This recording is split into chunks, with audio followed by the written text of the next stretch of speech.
আচ্ছা, তোমাদের লাইফে কি এমন কেউ আছে যেই মানুষটার সাথে আনফরচুনেটলি তুমি কিছু মিসবিহেভ করে ফেলেছো, বাট সেই মানুষটা আজও তোমার লাইফে ভীষণ ইম্পর্টেন্ট? যদি এরকম কেউ থেকে থাকে তাহলে এই রিলটা অবশ্যই তাকে মেনশন করো। মানছি তোকে ওভাবে কথা শুনিয়ে ভুল করেছি আমি, পারলে আমায় তুই ক্ষমা করে দিস।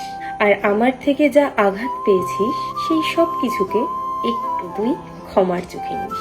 কি করব বল, তুই অন্য কারণ। সবটা জেনে সেই মুহূর্তে সহ্য করতে পারিনি আমি। জানিস, তুই আমার কাছে এখনো ঠিক আগের মতোই দামি। তোর মায়াটা বড্ড বাজে, শুধু পিছু টানে। কবে যে এই মায়াজাল থেকে বেরোতে পারবো কে জানে।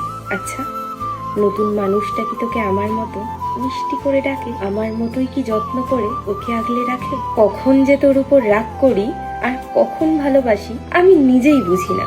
দোষ তো তোরও আছে, কিন্তু কি বলতো, এখন আর আমি তোর দোষ খুঁজি না। আমার জন্য ঘৃণা দেখতে পাই স্পষ্ট তোর চোখে। আজও রাতগুলো সব কাটে আমার শুধু তোরই শোকে। জানিস, আমি আজও বুঝলাম না আমাদের বিচ্ছেদের কি কারণ। ভালো তো আমি আজও বাসি, শুধু প্রকাশ করাই বারণ। বিশ্বাস কর, তোর জন্য এই লাইনগুলো লিখতে গিয়েও জল জমেছে চোখের কোণে।